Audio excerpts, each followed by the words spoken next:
Bienvenue à l'hôtel de ville de Valence pour annoncer donc l'arrivée du rallye Monte-Carlo historique à la fin de cette semaine. Je voudrais évidemment saluer toute l'équipe de l'Automobile Club de Monaco. Vous saluer toutes et tous, saluer Sébastien Scholl qui est le vainqueur de l'édition 2013 du rallye Monte-Carlo historique, et puis vous saluez aussi les pilotes, les quelques pilotes qui sont dans la salle et qui ont soit déjà fait le rallye Monte-Carlo historique, soit vont le refaire encore. Aujourd'hui, on a tout mis en œuvre pour que ça se passe bien. Voilà, tout ce qui pouvait être préparé en amont, tout ce qui devait être fait a été fait. Donc on est fin prêt, on a mis toutes les chances de notre côté.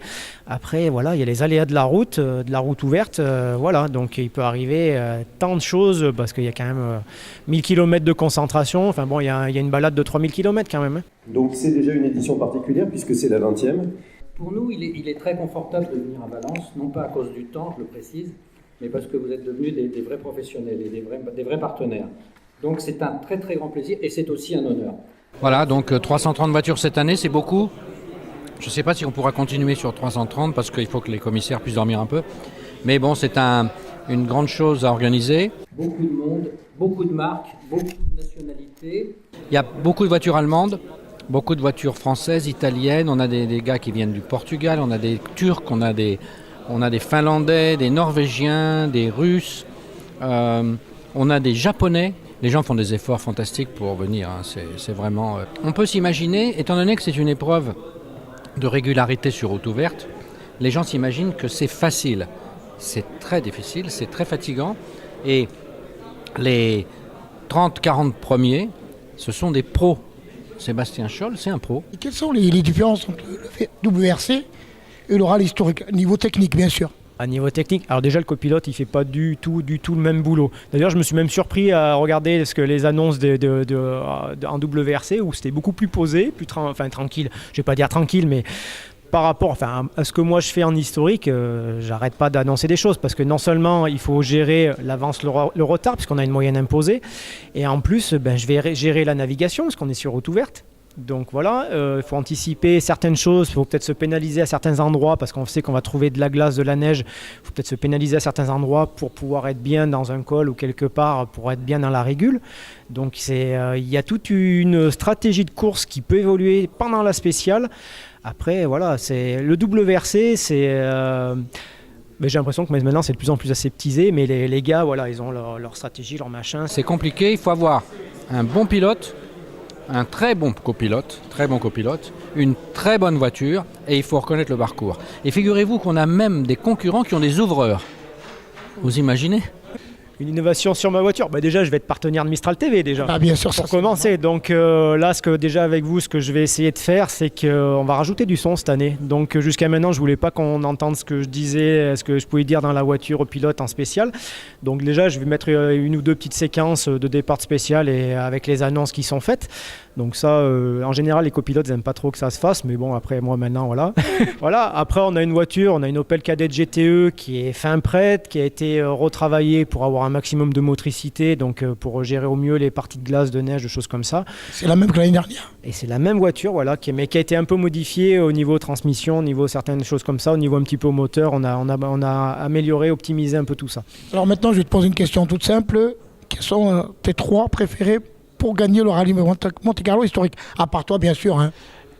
Qui peut te concurrencer? Alors, c'est vrai que, vu la météo, il y a quelques petits Belges ou Allemands qui sont installés en moyenne basse et qui ont envie de faire quelque chose. Après, il y a quelques équipages belges comme la REP, lui il vient pas pour bricoler en principe, mais il y en a quelques-uns autres. La REP qui l'a fait l'année dernière d'ailleurs, qui était pas mal placé. Ouais. Il y a l'équipage Mahé des Planques où c'est des amis, hein, et le pire c'est que je leur fais des notes, donc on va jouer sur le même tableau, mais voilà, eux je pense qu'ils seront sérieux aussi. Après il y a toujours des surprises dans chaque rallye, comme c'est long et tout, c'est un rallye d'endurance, il y a toujours des surprises. Voilà. Écoute Sébastien, on te souhaite un super rallye, et envoie-nous des belles images comme tu sais le faire. On se voit tout le long. Encore le 20e rallye à Valence, ça c'est ton dada, on peut le dire. Oui, pas que. Je suis quand même adjoint au sport de tous les sports et je me régale de tous les sports valentinois.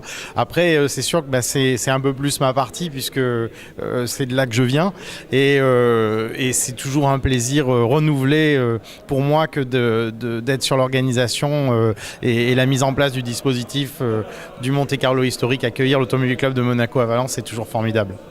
Et il y a eu un bruit qui courait un peu dans Valence, que tu devais faire le rallye justement avec Sébastien. Est-ce vrai? Alors, c'était pas faux.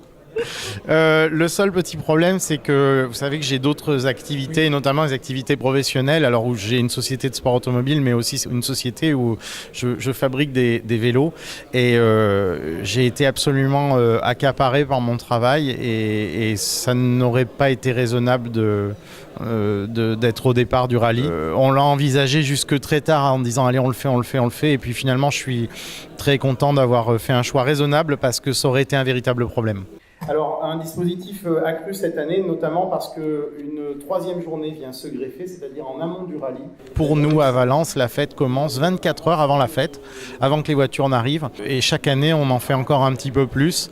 Et on se régale, c'est-à-dire qu'on essaie, et c'est la première de nos volontés, de partager ce moment populaire avec tous les Valentinois et en faire avant toute chose une grande fête populaire autour de l'automobile. J'ai une pensée là à l'instant pour tous les gens des villages que parcourt le rallye Monte-Carlo, que ce soit en Drôme ou en Ardèche, en Drôme, Laborel, Égalaï, enfin tous ces endroits absolument mythiques. Et puis en Ardèche, eh bien Burzet, nos amis de Burzet, de la Louvet, de la Phare, enfin tous ces endroits fabuleux. Chaque année, je prends soin de leur faire envoyer des invitations pour la grande soirée du Monte-Carlo sur le Champ de Mars. Et pour moi, c'est un de mes grands plaisirs que de les voir nous rejoindre et faire de cet instant un grand instant de communion des territoires et autour du thème de l'automobile. À un certain moment, il y a bientôt une cinquantaine d'années, mon père et mon oncle, donc l'équipage Piso abattu, a fait X rallye de Monte-Carlo et c'était impressionnant.